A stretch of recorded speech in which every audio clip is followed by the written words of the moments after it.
ਸੁਸਤੀ ਪੜ ਜਾਂਦੀ ਹੈ। ਉਹ ਯਾਰ ਇਹ ਕਿਹੜੇ ਪਾਸੇ ਟੁਰ ਪਿਆ ਮੌਲਵੀ ਸਾਹਿਬ ਵੀ ਕੌਮ ਚੰਦ ਤੇ ਪਹੁੰਚ ਗਈ ਹੈ, ਹੁਣ ਵੀ ਕਹਿੰਦਾ ਵਜ਼ੂ ਦਾ ਤਰੀਕਾ ਦੱਸੀ ਜਾਂਦਾ ਪਿਆ। امام الانبیاء ارشاد فرماتے ہیں ایک شخص اگر وہ مسواک کے ساتھ وضو کر کے 2 رکعت نماز نفل پڑھتا ہے تو بغیر مسواک کے وضو کے ساتھ پڑھی جانے والی 70 نفلوں کے برابر اللہ 2 نفلوں کا ثواب عطا کرتا ہے۔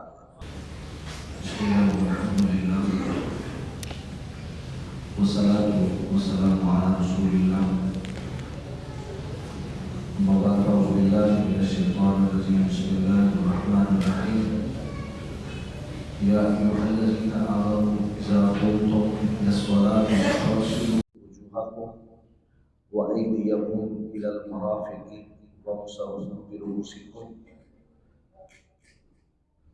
وأرجلكم إلى الكعبين صدق الله العظيم الصلاة والسلام عليك يا سيدي يا رسول الله وعلى آلك وأصحابك يا سيدي يا حبيب الله الصلاة والسلام عليك يا نبي الله وعلى آلك وأصحابك يا نور الله۔ پیارے عزیز بھائیو، السلام علیکم ورحمۃ اللہ وبرکاتہ۔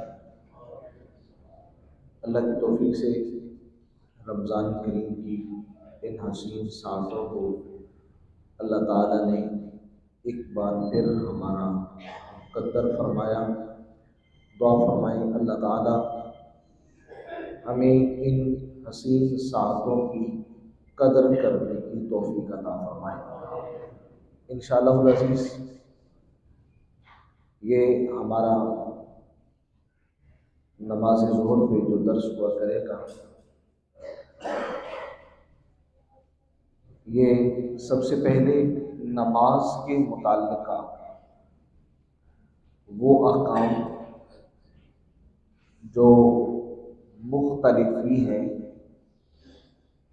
ان میں فقہائے احناف کا موقف کیا ہے،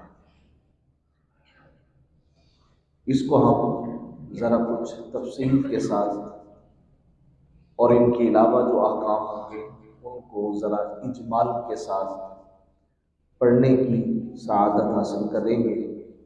دعا فرمائیں اللہ تعالی ہمیں دین مدین کے احکام کو سمجھ کر اس پر عمل پیرا ہو کر زندگی بسر کرنے کی توفیق عطا فرمائیں۔ نماز کے لیے طہارت شرط ہے۔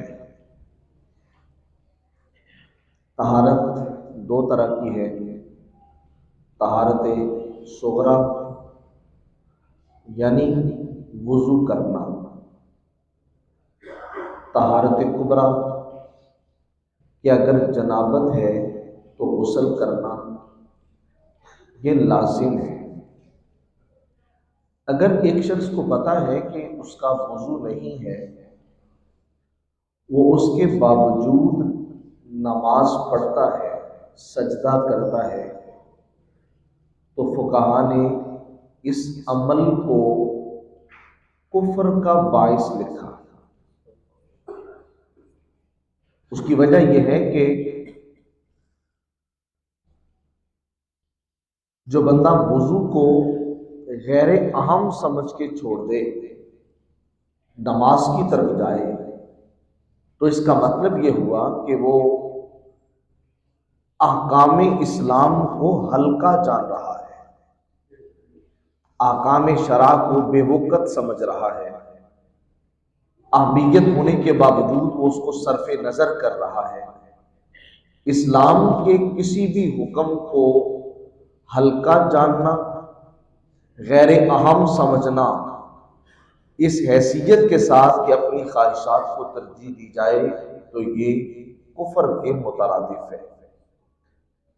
اس لیے نماز کے لیے جس طرح وضو کا ہونا ضروری ہے، اسی طرح ہر مسلمان کو بحیثیت مسلمان وضو کے صحیح طریقے کا علم ہونا بھی ضروری ہے۔ سب سے پہلے بات تو یہ یاد رہے کہ وضو کے 4 فرض ہیں۔ فرض کا مطلب یہ ہے کہ جن چیزوں کو اللہ تعالیٰ نے قرآن مجید برہان رشید میں بیان کیا ہے وہ چیزیں فرض کی حیثیت رکھتی ہیں، اور فرض اگر کہیں پر ترک ہو جائے، فرض اگر ترک ہو جائے، فرض اگر رہ جائے، چھوٹ جائے، تو وضو کامل اور مکمل نہیں ہوتا۔ اور وہ 4 فرض کون سے ہیں؟ اللہ تعالیٰ نے قرآن مجید برہان رشید میں ارشاد فرمایا، اذا قمتم الى الصلاة فاغسلوا وجوہکم وایدیکم الى المرافق وامسحوا برؤوسکم وارجلکم الى الکعبین۔ فرمایا کہ جب بھی تم نماز کے لیے ارادہ کرو تو اپنے چہروں کو دھو لو، اور اس کے بعد اپنے ہاتھوں کو اپنی کونیوں سمیت دھو لو، اپنے سروں کا مسح کرو اور اپنے پاؤں کو ٹخنوں تک دھو لو۔ اب یہ 4 چیزیں وضو کے اندر فرض ہیں، اگر ان میں سے کوئی ایک فرض اگر ترک ہو جائے یا اس میں سے بعض حصہ دھوئے جانے رہنے سے وہ خالی رہ جائے، خشک رہ جائے، تو وہ وضو کرنے والے کا وضو درست اور صحیح نہیں ہوتا۔ وضو کرنے کا ایک جو مسنون طریقہ ہے اس کو آج کے سبق میں ہم انتہائی اختصار سے سمجھتے ہیں۔ سب سے پہلے تو وضو کرنے کے لیے ہم نیت کریں گے۔ نیت زبان سے کرنا ضروری نہیں ہے، دل کے ارادے کا کر لینا بھی کافی ہے کہ میں عبادت کے لیے، قرآن کی تلاوت کے لیے، نوافل کے لیے، فرضوں کے لیے میں وضو کرنے لگا ہوں۔ اور پھر اس کے بعد اپنا چہرہ ایسی سمت میں رکھا جائے کہ ہمارے کلی کا پانی وہ قبلہ کی جانب نہ جائے، یعنی وضو کرتے وقت ایسی جہت اور ایسی سمت میں بیٹھا جائے کہ ہمارا چہرہ وہ بیت اللہ شریف کی طرف نہ ہو۔ اس لیے کہ جب بندہ بیت اللہ شریف کی طرف منہ کر کے وضو کرے گا تو ظاہر بات ہے وہ کلی بیت اللہ شریف کی طرف کرے گا، اور بیت اللہ شریف کی طرف تھوکنے کو اسلام نے منع کیا ہے۔ اس لیے سب سے پہلے وضو کے لیے بیٹھتے وقت اس بات کا خیال اور لحاظ رہے کہ ہمارا جو چہرہ ہے وہ اس لیے بیت اللہ کی طرف نہ ہو کہ اگر ادھر چہرہ ہوگا تو ہمارے جو ہے کلی کا پانی وہ بیت اللہ شریف کی طرف گرایا جائے گا، جو کہ تھوکنے کے مترادف ہے۔ اور پھر جب ہم وضو کے لیے بیٹھیں گے تو اپنی نشست کو اونچا رکھا جائے، بالکل نیچا نہیں ہونا چاہیے، اس لیے کہ اگر ہم اپنے بیٹھنے کی جگہ کو تھوڑا اونچا رکھیں گے، جس طرح عام طور پہ مسجدوں کے اندر وضو خانے کی نشستیں اونچی ہوتی ہیں، تو اس طرح بیٹھنے سے وضو آسانی کے ساتھ بھی مکمل ہو جاتا ہے، اور جو وضو کے چھینٹے ہیں وہ بھی آپ کے جسم کی طرف نہیں آتے، ان سے بھی آپ کا جسم بچ جاتا ہے۔ اور پھر اس کے بعد جب ہم وضو سٹارٹ کرنا چاہتے ہیں سب سے پہلے بسم اللہ الرحمن الرحیم پڑھیں، اگر ہو سکے تو بسم اللہ والحمدللہ بھی پڑھ سکتے ہیں۔ اب بسم اللہ پڑھ کے آپ اپنے وضو کو سٹارٹ کیجیے، اور وضو میں سب سے پہلے مسواک کو ترجیح دی، اور اسلام نے مسواک والے وضو کو بڑی اہمیت کی نظر سے دیکھا ہے۔ امام الانبیاء ارشاد فرماتے ہیں ایک شخص اگر وہ مسواک کے ساتھ وضو کر کے 2 رکعت نماز نفل پڑھتا ہے تو بغیر مسواک کے وضو کے ساتھ پڑھی جانے والی 70 نفلوں کے برابر اللہ 2 نفلوں کا ثواب عطا کرتا ہے۔ اس لیے کوشش کی جائے کہ اچھے طریقے سے مسواک کی جائے، اور پھر ہم وضو کی طرف بڑھتے ہیں تو اس پہ ہاتھ دھوئے جائیں گے، اور ہاتھوں کو دھوتے وقت اگر انگوٹھی پہنی ہوئی ہے تو اس کو اچھے طریقے سے حرکت دیں تاکہ یہ پانی انگوٹھی کے نیچے بھی سرایت کر جائے، اور جب ہاتھ دھوئیں تو ہاتھوں کو دھوتے وقت اپنے ہاتھوں کا اچھے طریقے سے خلال کریں، بسا اوقات یہ ہوتا ہے خشکی کی وجہ سے پانی جلد کے اوپر سے بہہ تو جاتا ہے لیکن وہ جسم کی جلد کو تر نہیں کرتا، اس لیے پانی بہانے کے بعد اس کو اچھے طریقے سے مس لیں تاکہ جلد تک اچھے طریقے سے پانی سرایت کر جائے، اور اس کے بعد جب ہاتھ آپ کے اچھے طریقے سے دھل جائیں تو پھر دائیں ہاتھ سے چلو بھر پانی اپنے منہ میں ڈال کے اچھے طریقے سے کلی کریں، اور کلی کرتے وقت اپنے منہ کے اندر پانی کو جنبش اور حرکت دیجئے دائیں بائیں اوپر نیچے، تاکہ منہ کا جو خلا ہے، جو اندر والی جگہ ہے، اس کے ممکنہ ہر حصے تک اچھے طریقے سے پانی پہنچ جائے۔ اور پھر اگر مسواک نہیں ہے تو کلی کرتے وقت ایسا بھی کیا جا سکتا ہے کہ شہادت والی انگلی سے اچھے طریقے سے دانتوں کو صاف کیا جا سکتا ہے، اور اگر ہم یہ بھی نہیں کر سکتے، محسوس کرتے ہیں کہ انگلی کے ذریعے سے دانت اچھے طریقے سے صاف نہیں ہو سکتے، تو ہم کسی موٹے کپڑے، رومال وغیرہ سے اپنے دانتوں کو صاف بھی کر سکتے ہیں، اس کی بھی شرعاً اجازت ہے۔ 3 بار کلی کی جائے، ایک بار کلی کر لینا یہ ایک اہم لازم جز کی حیثیت رکھتا ہے، لیکن 2 بار کر لینا اللہ کے نبی نے اس کی بھی تعلیم ارشاد فرمائی ہے، اور 3 بار کلی کرنا اللہ کے پیارے نبی صلی اللہ علیہ وسلم نے فرمایا یہ میری بھی سنت ہے اور مجھ سے پہلے جو انبیاء گزرے ان کی بھی سنت ہے۔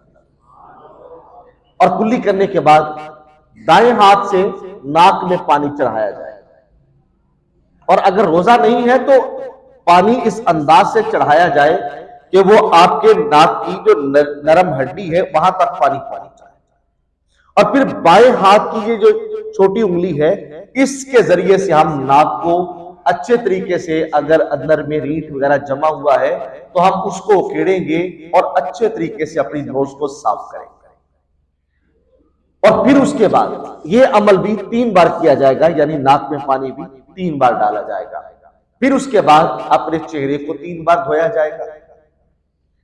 اب یاد رکھیے گا یہ جو پہلے 3 عمل ہیں، یعنی ہاتھوں کا دھویا جانا، کلی کا کیا جانا، ناک میں پانی کا ڈالا جانا، یہ سنت ہے، اور اب اس کے بعد جو چہرے کا دھویا جانا ہے یہ سنت نہیں بلکہ یہ فرض ہے۔ کیوں؟ اللہ تعالیٰ نے فرمایا فَاغْسِلُوا وُجُوهَكُمْ، جب تم نماز کے لیے اٹھو، تیاری کرو تو سب سے پہلے اپنے چہرے کو دھو لو۔ اب ذرا یہاں ایک لطیف سی بات کو توجہ سے سنیے گا، ہمارے ایک بزرگ ملتان شریف کے اندر ان کا مزار علی بھی ہے، وہ کسی بادشاہ کے پاس ہندوستان میں جایا کرتے تھے، ان کی جو شاہی مسجد تھی اس شاہی مسجد کے اندر وہ جب تشریف لے کے جاتے تو جمعے کا خطبہ بھی ارشاد کرتے۔ وہاں کے جو امام تھے انہوں نے ایک دن سوچا کہ میں آج امام صاحب سے، پیر صاحب سے سوال کرتا ہوں تاکہ پتہ چل جائے کہ پیر صاحب کے پاس کچھ شریعت کا علم بھی ہے یا بس ویسے ہی چلتے پھرتے پیر بن گئے۔ انہوں نے سوال کر دیا اور سوال کرتے ہوئے کہا کہ حضرت بتائیے وضو کے اندر چہرے کا دھونا فرض ہے، ہاتھوں کا دھونا، کلی کرنا، ناک میں پانی ڈالنا یہ سنت ہے، ذرا یہ تو ارشاد فرمائیے کہ یہاں سنت کو پہلے ادا کیوں کیا جا رہا ہے اور فرض ادا کرنے کا حکم شریعت نے بعد میں کیوں دیا ہے؟ حالانکہ فرض تو پہلے ہوتا ہے، فرض کو تو اہمیت حاصل ہے، جب فرض پہلے ہے تو یہاں سنتوں کو مقدم کس لیے کیا گیا؟ اب انہوں نے سوال کیا تو حضرت نے بڑی آسانی کے ساتھ ارشاد فرمایا میاں جب رات کو تم یہ مسئلہ تلاش کرتے کرتے تھک کے سو گئے تھے تو کسی نے آپ کو حلوہ دیا تھا، بتائیے اس حلوے کا ٹیسٹ کیسا تھا؟ چونکہ مولانا رات کو تیاری کر رہے تھے نا، میں ایسا سوال کروں گا تاکہ میں صبح پیروں کو الجھا سکوں، میں ایسا سوال داغوں تاکہ وہ اس کا جواب نہ دے سکے، پریشان ہو جائے۔ تو جب وہ سوئے تو شیخ صاحب کرامت تھے، انہوں نے دیکھ لیا کہ مولوی صاحب بڑی اچھی محنت کرتے ہیں، تو وہ خواب کے اندر اپنے اس عالم کے لیے حلوہ لے کے آئے، کہا پڑھتے پڑھتے تھک گئے ہو، چلو اب یہ حلوہ تناول۔ کہا حضرت ہاں ویسے یہ تو ہے حلوہ مزیدار تھا، جب میں اٹھا تو اس حلوے کا ٹیسٹ بھی میرے منہ کے اندر موجود تھا۔ لیکن مولوی صاحب نے فوراً دیکھا کہ یہ چونکہ صاحب کرامت ولی ہے، ممکن ہے یہ کشف کے ذریعے سے میری توجہ ادھر ادھر کرنے والے ہوں۔ کہا میاں کرامت اپنی جگہ پہ، لیکن مسئلہ جو میں نے پوچھا ہے وہ مسئلہ بتائیں کہ وضو کے اندر چہرہ دھونا فرض ہے، ہاتھوں کا دھونا، کلی کرنا، ناک میں پانی ڈالنا یہ سنت ہے، تو بتائیے سنت کو فرضوں پر مقدم کس لیے کیا گیا؟ تو شیخ نے کہا اچھا آپ ہی بتائیے کون سے پانی کے ساتھ وضو کرنا جائز ہے؟ کہا جی جو پانی پاک ہو۔ کہا پاک پانی کی نشانیاں کون کون سی ہیں؟ کہا سب سے پہلے اس کا رنگ ٹھیک ہو، پھر اس کے بعد اس کا ذائقہ ٹھیک ہو، پھر اس کے بعد اس پانی کی خوشبو ٹھیک ہو۔ اگر اس پانی کا رنگ، بو، ذائقہ یہ تینوں ٹھیک ہے تو وہ پانی پاک ہے، آپ اسے ہم وضو کر سکتے ہیں۔ تو شیخ نے فرمایا اچھا بتائیے بہت مرتبہ آپ نے وضو کیا ہے، کیا وضو کرنے سے پہلے آپ نے کبھی پاک پانی کی ان 3 شرطوں کو چیک کیا ہے؟ آپ نے کبھی غور کیا ہو اس بات پہ کہ یہ آیا پانی کا رنگ ٹھیک ہے، آیا پانی کا ٹیسٹ ٹھیک ہے، آیا اس پانی کی خوشبو ٹھیک ہے؟ کہا حضرت کبھی اس بات پہ توجہ تو نہیں کر سکے۔ تو شیخ نے فرمایا ہمیں پتا تھا، یعنی ہمارے نبی کو اس بات کا علم تھا کہ امت غفلت کا شکار ہو جائے گی، اہم اور ضروری چیزوں کو بھی وہ غفلت کی وجہ سے چھوڑ دیں گے، تو اللہ کے نبی نے ان ضروری چیزوں کو اپنی سنتوں میں شامل کر دیا۔ کہا دیکھیے جب آپ ہاتھ دھونے کے لیے ہاتھوں پہ پانی ڈالیں گے تو ہوگا کیا؟ آپ کو پانی کا رنگ نظر آ جائے گا، پانی کا رنگ۔ اگر پانی کا رنگ صحیح نہیں ہے تو آپ چھوڑ دیں گے، پانی کا رنگ صحیح ہے تو اس کا مطلب یہ پانی صحیح ہے۔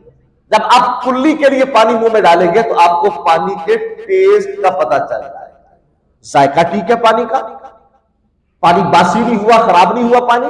اور جب آپ پانی کو ناک میں ڈالیں گے تو تب آپ کو پانی کی خوشبو کا پتہ چل جائے گا۔ کہ اللہ کے پیارے نبی صلی اللہ علیہ وسلم نے فرض سے پہلے اپنی 3 سنتیں مقدم اس لیے رکھی ہیں تاکہ امتی کا وضو صحیح بھی ادا ہو جائے اور اس پانی سے ادا ہو جس پانی کو رب تعالیٰ نے امت کے لیے پاکیزہ فرمایا ہے۔ تو یہ بات درمیان میں ذکر کرنے کی 2 وجوہات ہے۔ پہلی وجہ تو یہی ہے جب احکام بیان کیے جاتے ہیں نا، مسائل بیان کیے جاتے ہیں تو ہمارے کانوں پہ ذرا ثقیل گزرتے ہیں، سستی پڑ جاتی ہے۔ وہ یار ایک کیڑے پاسے ٹر پہ مولوی صاحب بھی قوم چانتے پہنچ گئی ہے، ہن بھی کہندا وضو دا طریقہ دسی جاندا ہے۔ یہ ہماری غفلت ہے نا، دین دوری کا نتیجہ ہے۔ تو یہ میں نے درمیان میں تذکرہ اس لیے کیا تاکہ آپ کا دل و دماغ وہ احکام کی وجہ سے ثقیل اور ان کے اوپر بوجھ نہ پیدا ہو۔ اور دوسری وجہ، ہم بہت ساری چیزوں کو یہ سمجھ کے چھوڑ جاتے ہیں کہ کوئی بات نہیں، یہ سنت ہی ہے۔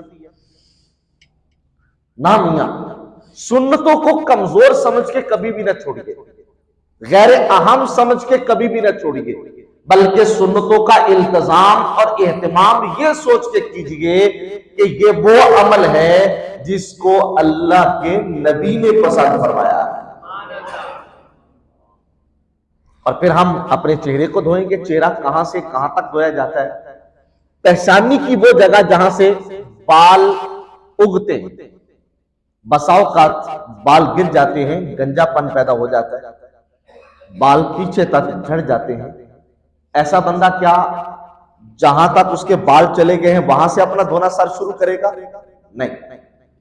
ایسی صورت میں عادتاً جس جگہ سے بال پیدا ہونا شروع ہوتے ہیں، یعنی ایک ہماری پیشانی ہے اور دوسرا ہمارا سر ہے، دونوں کا فرق یہ ہے کہ ایک دیوار ہے، ایک چھت ہے۔ یہ سامنے والا فیس کا یہ والا حصہ یہ دیوار ہے اور اوپر والا حصہ یہ چھت ہے۔ چھت کو نہیں دھونا بلکہ ہم نے دیوار کو دھونا ہے، پیشانی کو دھونا ہے۔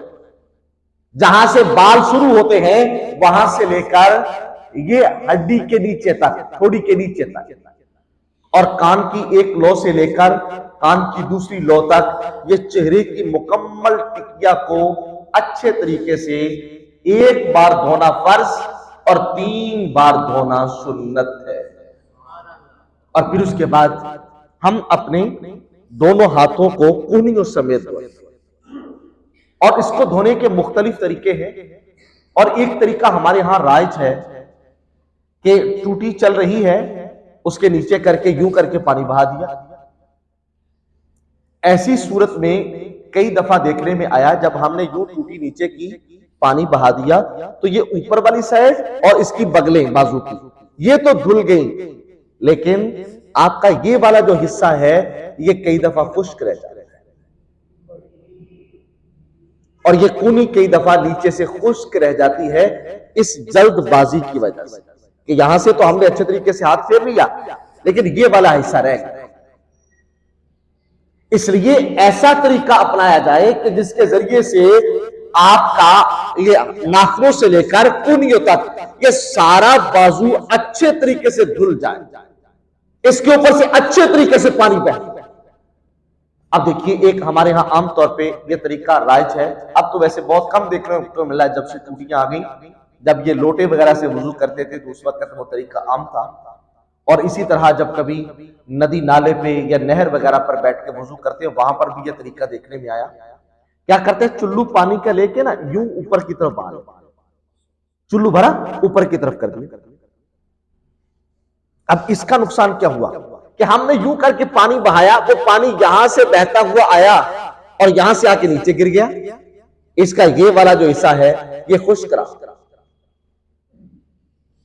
اس لیے یہ والا جو طریقہ ہے نا کہ پانی کا چلو لے کر اوپر کی طرف کر دیا اور وہ پانی نیچے کی طرف بہ جائے، تو اس سے بھی یہ بسا اوقات فرض میں کوتاہی ہو جاتی ہے، اور اگر فرض میں کوتاہی نہ بھی ہوئی تو کم از کم سنت ادا نہیں ہوئی۔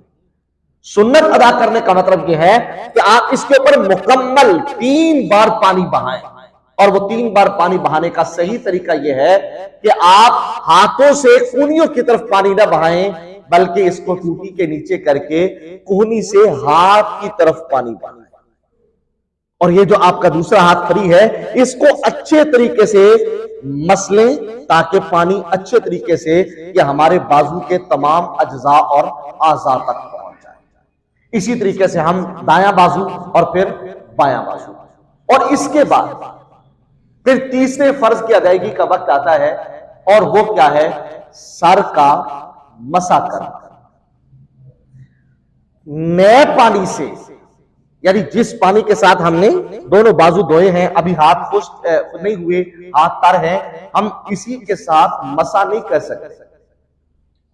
یہ پانی مستعمل ہو چکا ہے، اور مستعمل پانی وضو کا جو مستعمل پانی ہے یہ طاہر ہوتا ہے، پاک ہوتا ہے، کپڑے کو لگ جائے تو کپڑا ناپاک نہیں ہوتا، لیکن یہ پانی مطہر نہیں ہوتا، یہ پانی پاک کرنے والا نہیں ہوتا۔ تو اس لیے یہ جو ہاتھوں والی تری ہے ہم اس کے ساتھ مسح نہیں کر سکتے، بلکہ مسح کرنے کے لیے ہمیں الگ نئے پانی سے اپنے ہاتھوں کو گیلا کرنا ہے۔ پھر اس کے بعد سنت طریقہ یہ ہے کہ ہم نے اپنی ان 6 انگلیوں کو یوں کر کے ملانا ہے، اس کا محراب بنانا ہے۔ یہاں سے ہم نے اپنے چہرے کو دھویا تھا اس کے اوپر سے شروع کر کے، یعنی دیوار پر نہیں، چھت پر، ہم یہاں پیچھے کی طرف لے کے جائیں گے، اور چلتے چلتے یہ انگلیاں ہماری بالکل گدی تک آ جائیں گی۔ لیکن یاد رہے کہ جب ہم پیچھے کی طرف لے کے جائیں گے تو اس وقت ہماری یہ صرف انگلیوں کا پیٹ لگنا چاہیے، یہ 6 انگلیوں کا پیٹ لگنا چاہیے، انگوٹھا، شہادت کی انگلی اور ہتھیلی یہ سر کے اوپر نہیں لگنے چاہیے۔ توجہ کیجئے گا ذرا اس مسئلے پر کہ یہ 6 انگلیوں کو ہم آپس میں ملائیں گے، اور صرف 6 انگلیوں کا پیٹ یہ سر کے اوپر یوں کر کے پیچھے کی طرف لے کے جائیں گے۔ آپ کی یہ ہتھیلیاں اور آپ کی یہ انگوٹھا اور شہادت والی دونوں ہاتھوں کی انگلیاں یہ فری رہنی چاہیے۔ اچھا، اب وہاں سے واپس چلے گئے، اب جب واپس لے کے آئیں گے تو یہ دونوں ہاتھوں کی ہتھیلیاں یہ اپنے سر کے طرف سے واپس لے کے آئیں، یوں کر کے واپس لے کے آئیں۔ جہاں تک ہم نے اپنے سر کو دھویا تھا وہاں تک. اور پھر کیا کریں گے؟ یہ شہادت والی انگلیاں ہم اپنے کانوں میں داخل کریں گے, حرکت دیں گے.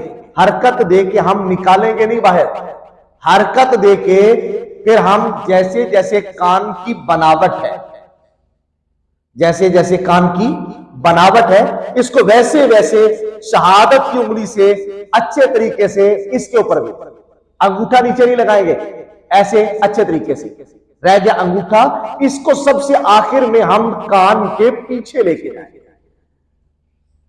اب یہ سر کے سنت مسح کا صحیح ترین طریقہ ہے. ویسے احناف کے نزدیک, فقہائے احناف کے نزدیک سارے سر کا مسح کرنا فرض نہیں ہے. چوتھائی سر کا مسح کرنا, یعنی 4 انگل کے برابر اگر سر پر مسح ہو گیا, جس کو مقدار ناسیہ کہا جاتا ہے, یعنی پیشانی کے برابر جتنے پیشانی ہے اگر اتنا مسح ہو گیا تو فرض کی ادائیگی ہوگی. لیکن چونکہ نبی پاک صلی اللہ علیہ وسلم کی احادیث کثرت کے ساتھ ہے کہ حضور مکمل سر کا مسح کرتے ہیں, اور اللہ کے نبی سے مقدار ناسیہ یعنی پیشانی کے برابر 4 انگل مسح کرنا بھی ثابت ہے. تو اس سے پتا چلا کہ 4 انگل تک مسح کرنا سر کا یہ فرض ہے, اور سارے سر کا مسح کرنا یہ اللہ کے نبی کی سنت ہے. اور پھر اس کے بعد کیا کیا جائے گا؟ اپنے پاؤں کو ٹخنوں سمیت اچھے طریقے سے دھویا جائے گا. پاؤں کو ٹخنوں سمیت اچھے طریقے سے دھویا جائے گا.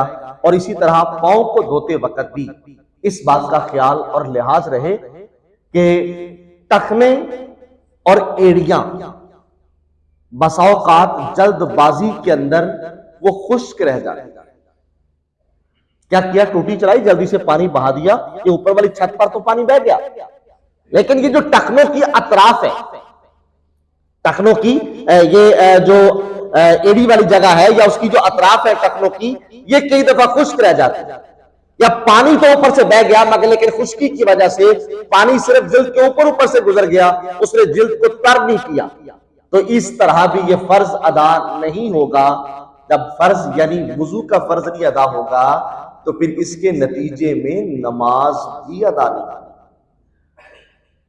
اس لیے اچھے طریقے سے ہم جس طرح یہ بازوؤں کو اچھے طریقے سے مل کے دھوتے ہیں, اسی طریقے سے اچھے طریقے سے ہم اپنے پاؤں کو بھی مل کے دھوئیں. اور یہ وضو کا جو فرض اور کچھ ضروری مسائل کے ساتھ جو سنت طریقہ ہے وہ ادا. اور اس کے بعد ہم کیا کریں؟ اپنا جو اعضاء کا اضافی پانی ہے, مثال کے طور پہ داڑھی شریف ہے, ہم نے خلال کیا تھا, اس کے اندر پانی آیا, اس کو بسا اوقات دیکھا گیا کہ جب وضو کر کے نکلتے ہیں تو یوں کر کے جھاڑ لیتے ہیں. یہ پانی مسجد کی چٹائیوں پہ گرانا مکروہ ہے. بسا اوقات دیکھا گیا ہم وضو کر کے نکلے ہیں, یوں کر کے یوں کر دیا, یہ پانی گرانا مکروہ ہے, ناپسندیدہ عمل ہے. وضو خانے پہ جب ہم وضو کر رہے ہیں اچھے طریقے سے جو ہمارا اضافی پانی ہے اس کو کپڑے وغیرہ سے صاف کرنا ہے تو وضو خانے پہ کریں تاکہ اس کا پانی جو ہے وہ وہاں پہ گرے. لیکن یہ پانی گراتے وقت خیال رہے کہ ہمارا یہ پانی کسی وضو کرنے والے پہ چھینٹے نہ پڑے. اور اسی طرح جب ہم وضو کر رہے ہیں تو اس وقت ٹوٹی کو اتنا زیادہ نہ کھولا جائے کہ اس کے چھینٹے وہ دوسرے نمازیوں پہ پڑے یا پھر اس کے چھینٹے ہمارے کپڑوں پہ پڑے. اور بلکہ اس بات کا بھی خیال رہے کہ جب ہم ٹوٹی کا استعمال کر رہے ہیں تو وہاں پر اسراف اور فضول خرچی نہیں ہونی چاہیے. مثال کے طور پہ ہم مسواک کر رہے ہیں, ٹوٹی چل رہی ہے, سر کا مسح کر رہے ہیں مسنون طریقے سے اچھے طریقے سے, ٹوٹی چل رہی ہے, تو یہ گناہ کا عمل ہے. جب ہم مسواک کرنے کے لیے مسواک منہ میں ڈال لیے, آپ ٹوٹی کو بند کریں, یا پھر ہم جب سر کے مسح کے لیے جا رہے ہیں ٹوٹی کو بند کریں تاکہ اس دوران جو پانی ہے وہ ضائع نہ ہو, بلکہ یہ پانی فضول خرچی والے گناہ سے ہم بچ کر اللہ کی نبی کی سنت والے جو عمل ہے اس طریقے پہ ہم جاری رہ سکیں. بلکہ پوچھا گیا تھا یا نبی اللہ, اگر ایک بندہ وضو کرتا ہے اس میں پانی زیادہ استعمال کرتا ہے کیا یہ بھی فضول خرچی ہے؟ تو آپ نے فرمایا اگر نہر پر بھی پانی وضو کیا جائے اور ضرورت سے زیادہ پانی استعمال کیا جائے فضول خرچی تو وہاں بھی ہوتی ہے۔ اس بات کا لازم طور پہ خیال رہنا چاہیے کہ ہمارا پانی ضرورت سے زیادہ استعمال نہیں ہونا چاہیے، بلکہ جتنی ضرورت ہے اتنا پانی ہونا چاہیے۔ اور وضو کے ساتھ کچھ متعلقہ مسائل جو وضو کے ساتھ ریلیٹڈ ہے ان کو ہم کل والے سبق میں تیمم کے ساتھ ذکر کریں گے۔ اللہ تعالی عمل کی توفیق دے۔ اللهم صل على سيدنا محمد وعلى ال سيدنا ومولانا محمد وبارك وسلم وصل عليه ربنا آتنا في الدنيا حسنه وفي الاخره حسنه وقنا عذاب النار اللهم اغفر لنا نورنا واغفر لنا انك على كل شيء قدير يا رب بالمصطفى بلغ مقاصدنا واغفر لنا ما مضى يا واسع الكرم يا اله العالمين يا ارحم الراحمين حضور سید سربراہ حامیہ بے کساں صلی اللہ تعالی علیہ وسلم سے ہم سب کا حاضر ہونا مل بیٹھنا اپنے دربار میں قبول و منظور فرما۔ ماہ سیام کی ان حسین ساعتوں اور عظیم برکت والی گھڑیوں کے اندر مولا کریم تیرا ذکر کیا جانا، مولا کریم علیہ السلام کی ذکر کیا جانا، شریعت مطہرہ کے مسائل کا ذکر کیا جانا، سیکھنے سکھانے کا عمل، اے اللہ کریم اسے اپنے دربار میں قبول و منظور فرما۔ اے اللہ مصطفیٰ جان رحمت صلی اللہ علیہ وسلم کی شریعت مطہرہ پر ہمیں صحیح معنوں میں عمل پیرا ہونے کی توفیق عطا فرما۔ حضور جان جہاں صلی اللہ علیہ وسلم کے وسیلہ جلہ سے ہم سب کے ظاہر باطن کو پاکیزہ ستھرا طیب و طاہر فرما دے۔ یا الہ العالمین ہمیں ہمیشہ اپنے بڑوں کا ادب اور ہمیشہ اپنے چھوٹوں پر شفقت کی توفیق عطا فرما۔ صلی اللہ تعالی علی رسول خیر خلقہ محمد وعلی آلہ وصحبہ اجمعین۔